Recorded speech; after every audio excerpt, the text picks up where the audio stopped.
નમસ્કાર. અમારે સદાયને માટે વંદનીય અમારા આદરણીય પેન્શનર મિત્રો, નિવૃત્ત કર્મચારી મિત્રો, ભાઈઓ તથા બહેનો, સ્વાગત છે આપ સૌનું આપણી આ યુટ્યુબ ચેનલ ભાવેશ મકવાણા ન્યૂઝમાં. તો પેન્શનર મિત્રો, શ્રાવણ માસની સંધ્યાના બધાને હર હર મહાદેવ. આજના વિડીયોની અંદર આપણે વાત કરવાના છીએ આજ સાંજના પેન્શન સમાચારની. તો નિવૃત્ત પેન્શનરોના પેન્શન વધારાને લઈને આજરોજ તારીખ 13/8/2026ની સાંજે આવી છે એક લેટેસ્ટ અપડેટ. તો પેન્શનર મિત્રો, શું છે આ લેટેસ્ટ અપડેટ તે જાણવા માટે આજના આ વિડીયોની અંદર તમે અંત સુધી બન્યા રહેજો અને બધી જ માહિતી વ્યવસ્થિત રીતે સમજી લેજો. અને જો હજી સુધી આપણી આ યુટ્યુબ ચેનલ તમે સબસ્ક્રાઈબ ન કરી હોય તો ડેઈલી આવી જ અપડેટ અને માહિતીઓ મેળવવા માટે આપણી આ યુટ્યુબ ચેનલ પણ અત્યારે જ સબસ્ક્રાઈબ કરી લેજો દોસ્તો. તો શરૂ કરીએ આજનો આ વિડીયો. તો સૌથી પહેલાં વાત કરીએ તો 8મા પગાર પંચ હેઠળ કામ ઝડપથી આગળ વધી રહ્યું છે. તો અનેક શહેરોમાં કમિશન અને કર્મચારી સંગઠનો વચ્ચે બેઠકો યોજાઈ છે. તો આ બેઠકો દરમિયાન કર્મચારીઓ અને પેન્શનરોએ પોતાની માંગણીઓ રજૂ કરી છે. તો કમિશન હવે અંતિમ અહેવાલ તૈયાર કરશે. ત્યારબાદ પગાર અને પેન્શન વધારાનો નિર્ણય સરકાર અને મંત્રીમંડળ લેશે મિત્રો.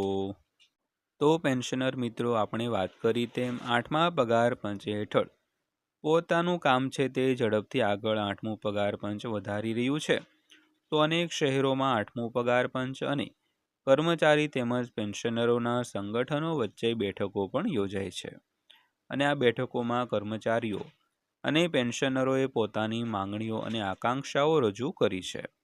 તો કમિશન હવે અંતિમ અહેવાલ તૈયાર કરશે અને ત્યારબાદ પગાર, પેન્શન અને અન્ય ભથ્થા વધારવા માટેનો નિર્ણય સરકાર અને મંત્રીમંડળ બંને લેશે દોસ્તો. તો અહીં પેન્શન વધારાની માંગણીઓને આધારે અંદાજ આપવામાં આવ્યો છે અને એવું કહેવામાં આવે છે કે સરકાર આ સ્તરની આસપાસ પેન્શનમાં પણ વધારો કરી શકે છે. તો ચાલો જાણીએ કે 8મા પગાર પંચ હેઠળ નિવૃત્ત કર્મચારીઓ માટે પેન્શનમાં કેટલો વધારો થઈ શકે છે. અને 7મા પગાર પંચ હેઠળ પેન્શનની વાત કરીએ તો નિવૃત્ત કર્મચારીઓ માટે લઘુત્તમ મૂળભૂત પેન્શન હાલમાં ફિટમેન્ટ ફેક્ટર પર આધાર રાખીને ₹9,000 પ્રતિ માસ છે. જો કે કર્મચારી સંગઠનોએ બહુવિધ વધારાની માંગ કરી છે. તો વાસ્તવિક વધારો સંપૂર્ણપણે ફિટમેન્ટ ફેક્ટર પર આધાર રાખશે દોસ્તો. તો ખાસ કરીને પેન્શન વધારાની જે માંગણીઓ છે તેના આધારે એવો અંદાજ રાખવામાં આવે છે કે સરકાર આ સ્તરની આસપાસ પેન્શનમાં વધારો કરી શકે છે. તો 8મા પગાર પંચ હેઠળ નિવૃત્ત પેન્શનરો માટે કેટલો પેન્શન વધારો થઈ શકે છે. તો 7મા પગાર પંચ હેઠળ પેન્શનની વાત કરીએ તો નિવૃત્ત કર્મચારીઓ માટે જે લઘુત્તમ મૂળભૂત પેન્શન હાલમાં ફિટમેન્ટ ફેક્ટર પર આધાર રાખીને 9,000 પ્રતિ માસ છે. જો કે કર્મચારી અને પેન્શનરોના સંગઠનોએ બહુવિધ વધારાની માંગ કરી છે, પરંતુ વાસ્તવિક વધારો સંપૂર્ણપણે ફિટમેન્ટ ફેક્ટર પર આધાર રાખશે દોસ્તો. તો ત્યારબાદ વાત કરીએ તો નેશનલ કાઉન્સિલ JCMના સ્ટાફ પક્ષે સરકાર પાસે 3.83ના ફિટમેન્ટ ફેક્ટર લાગુ કરવાની માંગ કરી છે. જો સરકાર આ માંગણી સ્વીકારે તો પેન્શન 3.83 ગણું વધી શકે છે. તો NCJCM જે કર્મચારી અને પેન્શનરોનું મોટું સંગઠન છે તેમના સ્ટાફ પક્ષે સરકાર પાસે 3.83ના ફિટમેન્ટ ફેક્ટર લાગુ કરવાની માંગ કરી છે. જો કે સરકાર આ માંગણી સ્વીકારે તો પેન્શન 3.83 ગણું વધી શકે છે દોસ્તો. તો ત્યારબાદ વાત કરીએ તો તમારા પેન્શનમાં કેટલો વધારો થઈ શકે છે.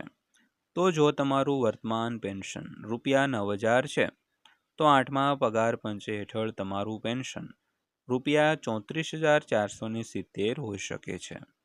જો તમે હાલમાં ₹10,000 મેળવી રહ્યા છો તો તમારું ભવિષ્યનું પેન્શન ₹38,000થી વધુ થઈ શકે છે. જો તમારું વર્તમાન પેન્શન ₹20,000થી વધીને ₹76,600 થશે. તો ખાસ કરીને હાલમાં તમને જેટલું પેન્શન મળી રહ્યું છે તેમાં 3.83 ગણો એટલે કે જે પેન્શન મળી રહ્યું હોય તેને ગુણાકાર 3.83 વડે કરવાથી તમારું જે ભવિષ્યનું પેન્શન છે તે તમે નક્કી કરી શકો છો। તો ત્યારબાદ વાત કરીએ તો 50,000 રૂપિયાનું પેન્શન કેટલું હશે।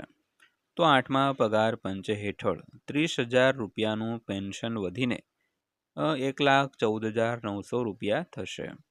જો તમને હાલમાં રૂપિયા 40,000નું પેન્શન મળે છે તો તે વધીને 1,53,200 રૂપિયા થશે। જો તમારું પેન્શન રૂપિયા 50,000 છે તો વધીને 1,91,500 રૂપિયા થશે દોસ્તો। તો હાલમાં 50,000 રૂપિયાનું પેન્શન હોય તો તે વધીને સીધું 1,91,500 રૂપિયા થવાની અપેક્ષા છે। તો પેન્શનર મિત્રો, આ હતી આજની માહિતી પસંદ આવી હોય, વિડીયો સારો લાગ્યો હોય તો વિડીયોને એક લાઇક કરજો અને રોજે રોજ આવા જ વિડીયો અને માહિતીઓ મેળવવા માટે આપણી આ યુટ્યુબ ચેનલ પણ સબસ્ક્રાઈબ કરી લેજો। તો ફરીવાર પાછા મળીશું એક નવા વિડીયો સાથે, નવી માહિતી સાથે। ત્યાં સુધી સૌને જય હિન્દ, વંદે માતરમ।